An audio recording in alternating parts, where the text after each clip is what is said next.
So things are pretty good. I'm doing okay, surviving. Oh my goodness, though.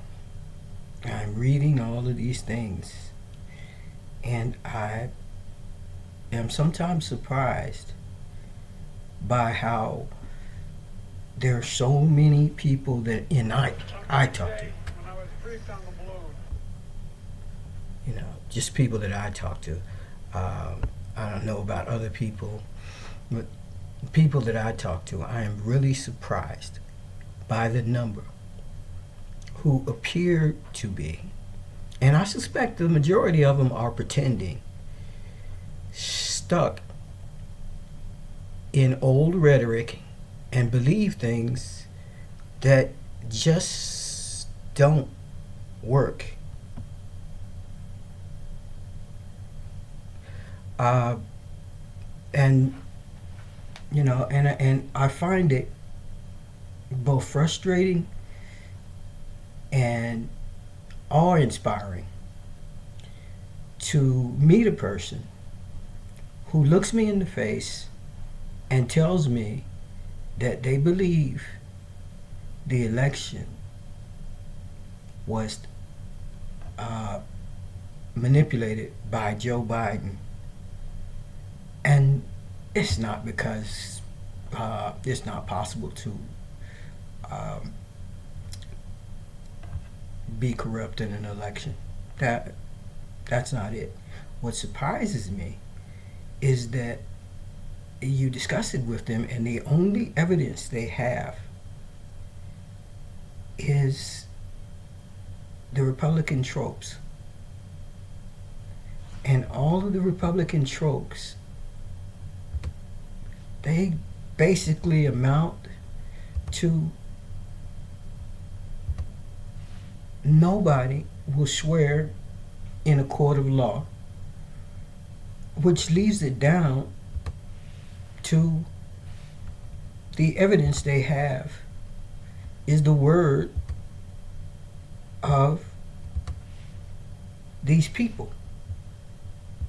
And a lot of you will say, well, what's the big deal with that? The big deal with that is that the word of these people are the words that are supported by an individual that averaged 7,500 false statements a year. So to look me in the face and honestly tell me that you believe a story that no one is willing to swear to in a court of law, and on top of that, your best proof is the word of a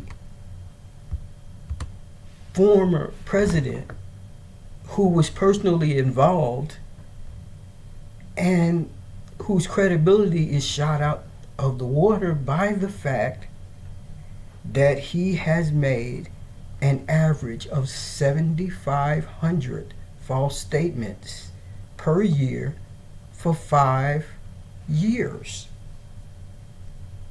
That is the astonishing thing, to hear someone say that.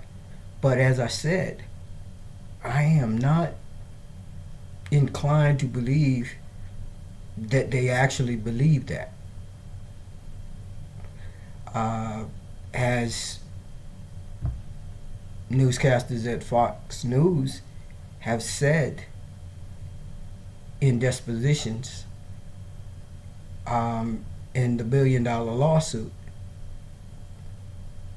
they don't believe a lot of what's said for a minute. And so I don't believe these people don't know. I'm just astounded that they continue to tell these stories, and the number of people who are not willing to look them in the face and call them out for it. That is the biggest problem. And the danger is that when you don't call out a lie when you hear it, the lie permeates the society. And as the lie permeates the society, young people hear it, and it's all they hear. And there's no feedback or kickback or pushback, as most people call it. So what happens? Gradually, because it's pounded into their head and pounded into their head, they start to believe it. Now, my problem is not with them so much believing it as it becoming a statement of fact. And in order to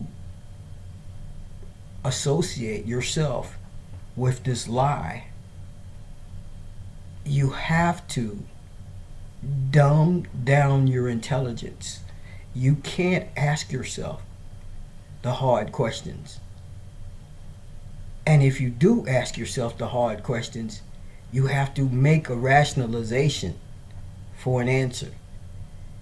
And if you continue to make rationalizations and excuses, you, in effect, dumb down the message. And dumbing down the message just means the next generation won't be mental giants.